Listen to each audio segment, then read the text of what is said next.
how to conduct a guidance call and be able to turning it into a sale call in a very smooth, friendly way, so the person doesn't feel the push or the desperation in you trying to make a sale. So today, welcome back to another episode of Rapid Subconscious Reprogramming Community. Today is Entrepreneur Unleashed. Thank you for being here. If you're watching on social media, #live. If you're watching replay, #replay. That would be awesome. Remember, when you share, when you interact, more people get to see this, and that's the idea. So thank you. Let's get going with today's call. So how to conduct a guidance call. So first of all, you got to remember, we need to be able to get that person on a call. So there are many steps besides that we got to put together to be able to get somebody on a call and for them to show up. Next time, maybe I'll talk about, how to increase the chances of that person showing up on a call. Okay, so give me 1 second. Here we go, just checking something. So conducting that guidance call, what do I really recommend is to try to get a person on a call where you're telling them that you're gonna offer them some guidance, some tips to help them with whatever you found out that they're struggling on Messenger, right? So throughout that guidance call, a couple of things have to happen for them to trust you, to believe in you, right? So one of the things that I do in my case, right, is I send them a free training around mindset, emotions, dealing with your emotions, positivity, and different things, right, to show them that I know what I'm doing. Then on the call, again, the 3 things that need to happen in the guidance call to get them interested in asking more about your work are 3 very important things. One is authority. That already you built it, social media, you built it in the free training that they've seen before jumping on this call. And I have people that come to these calls and they didn't see the training. So that authority that I need to build, whether it is building it before it, that's ideally, and then maybe on the call, what I'm trying to do is show them that I know what I'm talking about. So I'm going to ask them some questions. I might ask them, what are you struggling with? I should have known already on, the talking over Messenger. I could find out something if I get them to fill out a form before the call. What is your main struggle? What would you like to, if you had a magic wand, what would you like to change in any aspect of your life? So I try to ask them some questions to understand where they're coming from. Okay. So there, what I'm going to do is also ask them, what have they tried before? So how long have they been struggling and what have they tried before? When we get in these questions, normally maybe the person is going to tell me that they've tried maybe mindset, right? They've tried positivity, affirmations, they tried gratitude, they tried visualization. So I'm going to tell them that all those tools are great, but if you don't understand how the subconscious mind works, unfortunately, that's not going to work. So I ask them, we've been trying positivity affirmation for how long now? 2 years, 3 years. So are you being able to overcome the struggle that you have? And normally people are going to say no. So can we agree that it seems as that is not working? So now it's like they turn a light on and I tell them they're not working because actually there's much more stuff that you need to understand before you do the gratitude, before you do the affirmation, before you do the positivity. And they're like, whoa, it's like a click that they make, like, oh, this is different than what most people are saying. We need to separate from what the most people are doing, because if not, why wouldn't they go work for somebody else instead of working with you? So building that authority, show them that you know what you're talking about. And it's not about showing off. Watch out the difference. One thing is showing them that you know through, proving to them in a good sense, like, oh, you've been doing affirmations. Okay, affirmations are a good reinforcement of the information you put in the subconscious mind. But if you don't know how to put information correctly in the subconscious mind, there's not going to be any change. Does that make sense? And you look for, the confirmation on their side. So again, we need to build that authority, respect, show them that we know what we're doing. Second, we need to show them that we have helped other people. So what do I do with that? Imagine that I'm talking to a person, I'm talking to Barb, that she's struggling with procrastination with her business, right?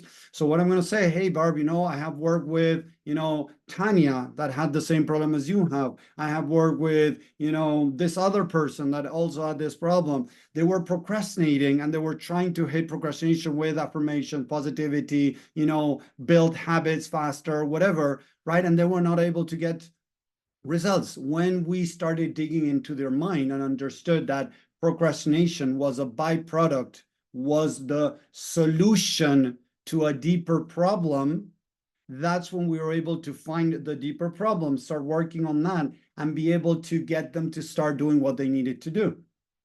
So suddenly you're showing them that you have helped people, and how. You don't go to the very specifics, but you tell them, as we went into the mind. You don't say how you went into the mind. As we found the problem, you don't tell them how you found the problem, right? You just tell them how we found the problem, that they were procrastinating because, they were scared of money, they were scared of reaching out, they were scared of rejection, whatever, right? Their unique story. Listen to the words that I'm using. Their unique story I'm creating intrigue, because they're going to say, oh, I need to find my unique story. So tell me, how do I find that? Okay, through the work that I do, I help people go deeper with that. So I'm not telling them work with me, but I'm telling them work with me. Listen to my words. With the work that I do, I help people navigate their subconscious mind to find their mind blockages, right? So what I can offer you now is a couple of questions that I use in the work that I do. Listen to that again. I'm using that again in the work that I do. So I'm opening up the possibility of them saying, oh, I can work with this person, because that's where we would like them to take, go forward. So authority. Show them that you have helped people that are struggling with similar things that they're struggling. And the third one, I'm going to go continue with that one, but it connects with the third one, is that you can help them.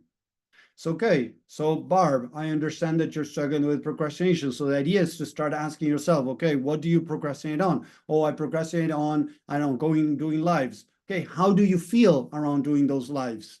Oh, it makes me feel uncomfortable, right? So how do you feel? Why do you feel this? And how does this make you feel about yourself? So I'm going to start applying those 3 initial questions that I teach in all my programs, right? And everywhere, even in the free stuff that I give, right? Those 3 questions. And they might say, oh, but I get stuck a little bit. Yeah, that's normal. That's why it's good sometimes to have somebody to guide you through this work. Look at that again. That is why it's good to have somebody to guide you through this work. When I say that, I'm telling them that it would be great if we work together. But I'm not saying, hey, work with me. No, I'm not saying that. This is important to understand. I'm using different cues to produce something in their mind to be like, oh, I want to work with this person. So the authority, I know what I'm talking about. I know my stuff. Show them that you have helped other people overcome what they're struggling with. So they're going to feel that connection that, oh, if he has helped other people, that person can help me. And then I can help you. So if you go through these questions and you go deep into a subconscious mind to understand what is the story you're telling yourself with going live. So maybe they might say, oh, Tommy, I don't like my face in front of the camera. Okay, I get it. But that is just the surface level issue. There's something much deeper that is going on, right?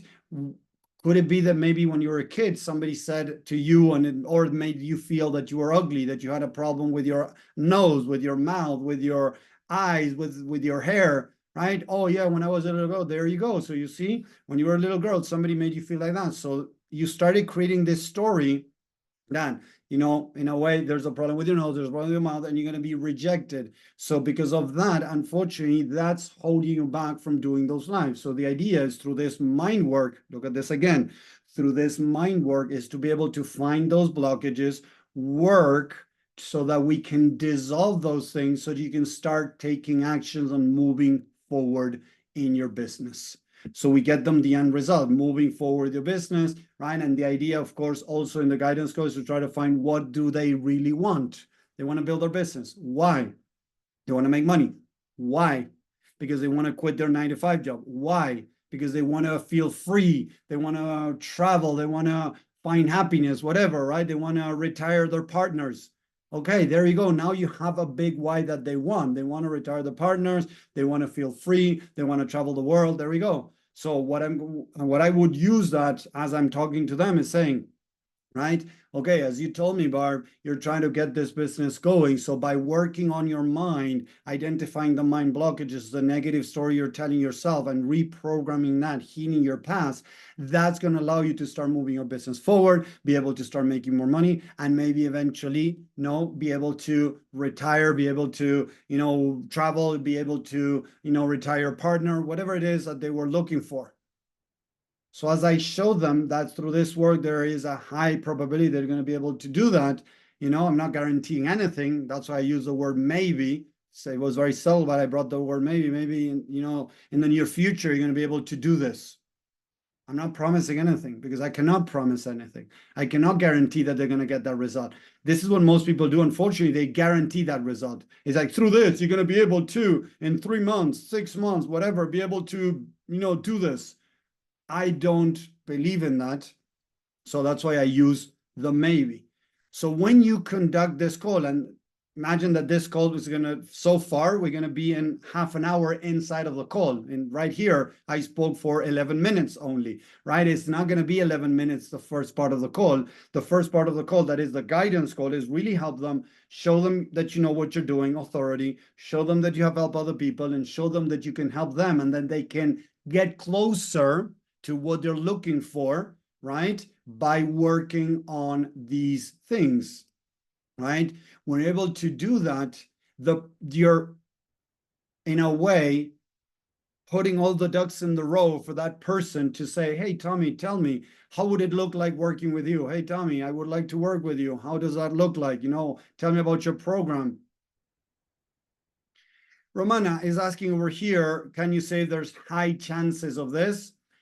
If you want to put it that way and you feel comfortable, yes. I say maybe in the near future you're going to be able to do this, but there's high chances, yes and no. It depends, because maybe the person doesn't apply what you're teaching them, and they might never get where they want to be. So high chances if they put the work in and everything, yes, but it's not a guarantee. So yeah, you could say it that way if you understand that it is up to them also to put the hard work in whatever area, losing weight, getting clients, building their business, finding a partner, having a better relationship with their partner, whatever it is that they're looking for, according to whatever area you are working on, spirituality, having a better connection with their higher self, whatever it is that you're working on, it's important to tell them that they're going to have to put the work in. I tell the people, once I say, oh, Tommy, I really am interested, I tell them about the price, I tell them about everything. Before they sign up, I tell them, hey, Barb, I want to tell you one thing.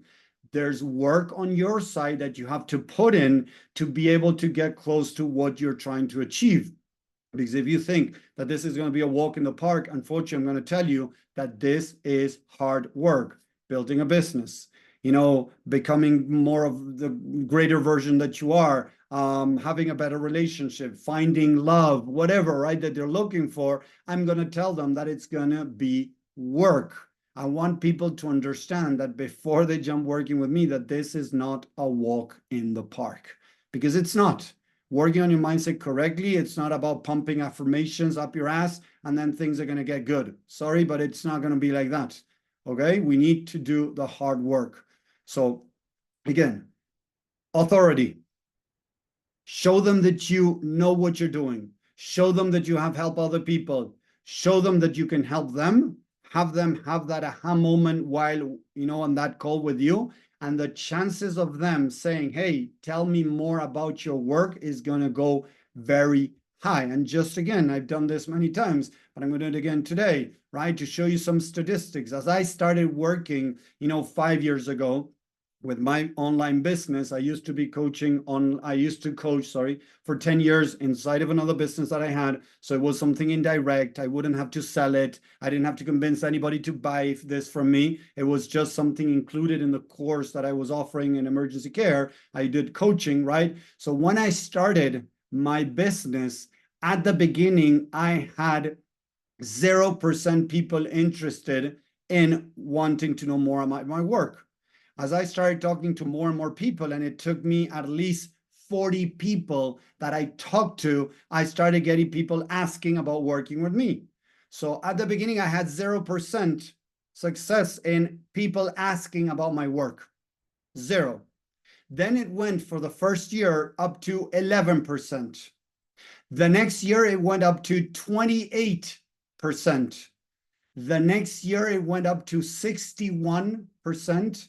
The next year, it went up to 76%. The next year, it went up to 88%. And now it's around 80% this year.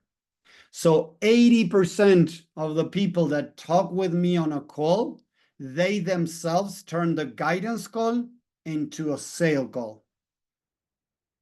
But remember, there are certain cues that I use to get them interested in asking more about my work. As I said, with the people that I work with, boom. With the people that I work with, we apply these 3 questions that I'm going to share in this call with you, right? And there's more questions. I'm just giving you a peek of what I do in the sessions of the people that I work with one-on-one. Again, I'm using that with the people that I work with one-on-one.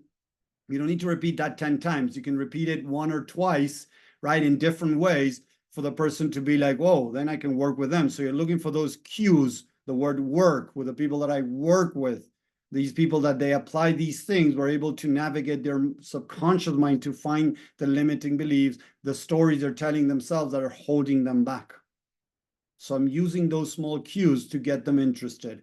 So when you create that environment where they feel safe, when they feel love and acceptance, when they feel that you know what you're talking about, that you have helped other people in similar situations and you can help them, there are high chances, not guarantees, but high chances that they're going to say, hey, I'm really interested in what you're offering. Tell me a little bit more about your program. Boom. Now it turned into a sale call. And that's when now you offer them what you got to offer. Something important when it turns into a sale call is, remember to first show them the package, what they're getting, the benefits, all of that, right? What are the benefits? Remember to go back to the benefits. So by doing this work, you're going to be able to move forward your business, start making some money. If you apply these tools and are able to identify those beliefs and start reprogramming the mind, you should be able to get closer to blah. We'll be able to maybe in the future be able to obtain this, whatever, right? As we were talking before. So you start using the benefits of this program, this, whatever you're selling to them, so that they really grasp what they're getting. If you just say, oh, you're going to get 12 weeks with me, you're going to get 24 weeks with me, and blah, this is the price. Some people might, a lot of people might be like, okay, so, but if you connect it again with this, you're going to be able to do this. There are higher chances they're going to be willing to pay what you're asking them to pay. When they feel that this can solve their problem, that's when they're going to be willing to pay money. Okay. So, and towards the end of that, benefits, what they're getting, all of that, then towards the end, you're going to say the price, and then you're going to just say, okay, and for this, what I'm charging is, or they might say, okay, how much does it cost, right? And you're going to say X amount, and you're going to stay quiet for them to say something. Okay. Normally, when you say the price and you keep going more, people might, in a way, get that they might feel some desperation in your voice. So you just say, the price is X, and silence, and wait for them to say something. If they don't say anything and they just pause, and this normally doesn't happen, but if they don't say anything, do you have any questions? You can ask them if you want, right? But first all the benefits, everything they're getting, and then the price. A lot of people say the price and then they say all the things that they're getting. Once you say the price, the mind is going to, their mind, they're going to stick in the price and be thinking about the number. If you say the benefits, they're already feeling like, oh, I want to get this. They start building up that feeling of, I need this, I want this. And then you say the price. When you turn it around, they're not going to listen to your benefits and all that stuff. Their mind is going to stay partially stuck with the price, whatever the price is. If it's low, they might be thinking, oh, why is this person, so low? Or the other way, it's very high. Oh, I don't know if I can pay this. Why is the price so high? Is this really going to help me? I don't know. And again, they go down this rut, right? So first all the benefits, everything, then the price, and silence. And you wait and see if they ask something. If they say something, they normally say like, oh, okay, it makes sense. Or, okay, so could you tell me again what it includes? So with this, I'm going to get this. So with this, I'm going to be able to do this. So I'm going to get this, I'm going to, whatever. They're going to start asking questions normally, right? If they're interested. normally. Or you might get it like, oh, I got to think about it. Okay, makes total sense. And then you can jump into objection handling if you want to. I normally don't do much objection handling. And even without objection handling, I have this year 44%. Yes. No, sorry. I want to know more. Sorry. I gave you wrong the numbers. Sorry. The people that are wanting to know more about my work, sorry, I misread the numbers. 2 years ago, it was 76% of the people that were in a call wanted to know more. Next year was 62, it went down, sorry. And this year is 55. I made a mistake when I read the numbers. From those 55% of the people asking about my work, sorry, 55 asking to work with me, 80% closed. I misread the numbers. 80% of people that I talk to and ask about working with me closed. So 80% of people that I tell them the number, that I tell them about what I'm offering, decide to work with me. 80%. I did it wrong. So again, 55, 60, depends, it varies, right? Is what people are asking to work with me. And then it turns into 80% close rate, right? And those people that are in a sale call. Yes. So it's important to understand these things so that I can conduct the call, right? And without objection handling, I still have a very high rate. In the amount of calls that I have a 44% close rate this year. 44% close rate in the people that I talk to in general, not the people that asked about working with me. So 44% close rate without objection handling. This is important to understand. My friend always says, sorry is a board game. You lose influence when you say that. No need to say sorry. You could say, actually, the correct number are. Thank you, Evan. Thank you very much. I appreciate that. So actually, the correct number is, thank you for that. I read it, but no worries, is I was saying the numbers. 55% of the people that I talk to want to know more about my work. 80% close to work with me. Okay. So if we can conduct the call this way, showing this authority that you have helped people and you can help them, there are high chances that they're going to be interested in what you're doing. So I would really recommend you add this into your toolbox, right? You can use other tactics too. There's many scripts out there. I don't recommend scripts because it sounds too, following something and too robotic and not too personal. And you're reading something as you're talking to the person. I'd rather be here. You see me looking at you. Sometimes I might look down because I'm taking some notes, things like that, but I'm looking at you, I'm here. If not, it's like looking for the next question. Oh, they said this, so now I need to say this. They said this, now I need to say that. If they say this, I say this. If they say that, I say this. It's too construct, and I don't like that. I would rather let it flow, practice a lot, and you're going to start getting better. Even a script is not going to be good when you're starting.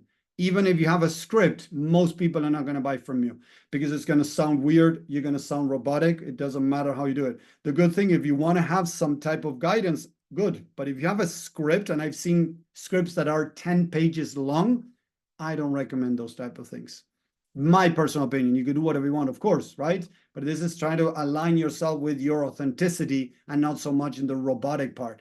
That's what I recommend. So thank you very much, everybody, for watching. I hope this helped. I hope it made sense to help you, start getting out there, practicing, asking different questions, being curious on what they're struggling with, how you can help them, and build them some curiosity on their side too, so that they're wanting to ask for more and wanting to ask to work with you.